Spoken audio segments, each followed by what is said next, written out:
Playing a video game, going for a walk, journaling, meditation. When you think of these things, does the word productivity come to mind? Technically, you could categorize these activities as non-productive, activities that aren't generating economic value. Today, unless you're waking up at 4 a.m. and working harder and smarter than anyone else in the room, you might not be even considered part of the productivity tribe. However, this isn't how we always defined productivity. The truth is, our societal understanding of productivity has always been subjective and has evolved immensely over time. In this video, we'll explore how personal productivity has evolved from the ancient Greeks to the 18th century Enlightenment thinkers to the modern day. Keep in mind that today we're talking about personal productivity only. Okay, let's go all the way back to ancient Greece. It is around 340 BC. The famous Greek philosopher Aristotle is sitting at his desk, busy writing his understanding of life's purpose. He's putting pen to paper the philosophies and teachings of his teachers, and he slowly writes down that life's purpose was to attain eudaimonia, which means the highest good. Aristotle ponders what he can do to ensure that he's leading a life of virtue. He wasn't thinking of a productive morning routine or meal prep. To him, the goal was virtue,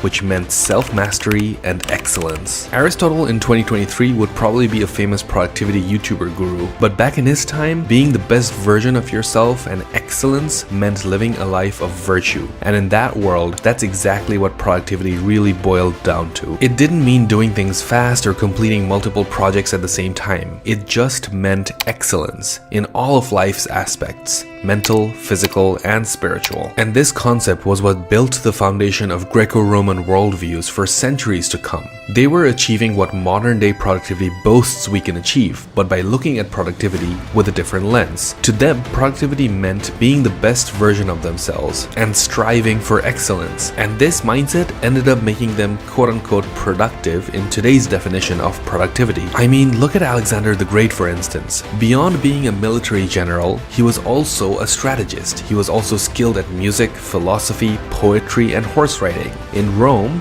we have the well-known example of Julius Caesar. Not many people know this, but he was also an accomplished poet, sailor, athlete, historian, linguist, and even a high-ranking priest. If these aren't the OG productivity gurus, I don't know who is. Now, if we look over to Europe or the Middle East or Asia, other civilizations are also developing their distinct understanding of productivity. For instance, in ancient China, the emphasis was on achieving collective excellence. This is similar to the ancient Greeks, but there was a slightly different perspective. It was more about the collective effort. In Confucianism, leading a productive life meant working diligently and with discipline towards goals that benefit not just oneself, but the wider community. So in modern terms, it was all about team productivity. You'll see a lot of that resonated in today's work culture. Okay, now we move on to the dharmic traditions which originated in India. And the focus there was on cultivating oneself to reach enlightenment and end samsara. This was the cycle of death and rebirth binding a person to the material world and hence to pain and suffering. Now in these cases, productivity was tied less to material achievements and more to spirituality, performing good deeds and preparing for the afterlife. The question was, how much good deed can you pack into your lifetime to ensure you win in the next cycle of life and death? I know this is a bit of a stretch, but when you really think about accumulating good karma, productivity principles play a key role. What good deed gets you more good karma versus others? How can you double your efforts in the same amount of time? If you think about it, it all has the same markings as productivity. Time management was also a big part in the evolution of philosophies around productivity. Now, productivity meant different things in different times and places over the years, but it really helped shape how we choose to prioritize our time. For instance, in the past, such as in ancient Greece, there was a theory of the 4 elements, which divided the day into 4 quarters, each reserved for a task relating to the 4 elements. And in early Islam, the 5 times of prayers would break up the day. Everyone would be encouraged to wake up early, pray, and then go and finish their most productive tasks during the day with regular intervals. And you end the evening at a certain time to ensure everyone's well rested. It's a pretty interesting way to think about time management when you bring prayers into it. Now, productivity today is much more nuanced with a lot of tips and tricks and hacks and strategies. Everything is about how you can get more done in a shorter amount of time. But we should take a pause. Take a moment to think about the ancient Greeks, the Romans, and even early Islam, and everyone else who shaped shaped what we think modern day productivity is. Doing so helps us realize that excellence, spirituality, timeliness, community, all of these aspects are equally important parts of productivity. It's not just waking up early and getting things done in a short amount of time.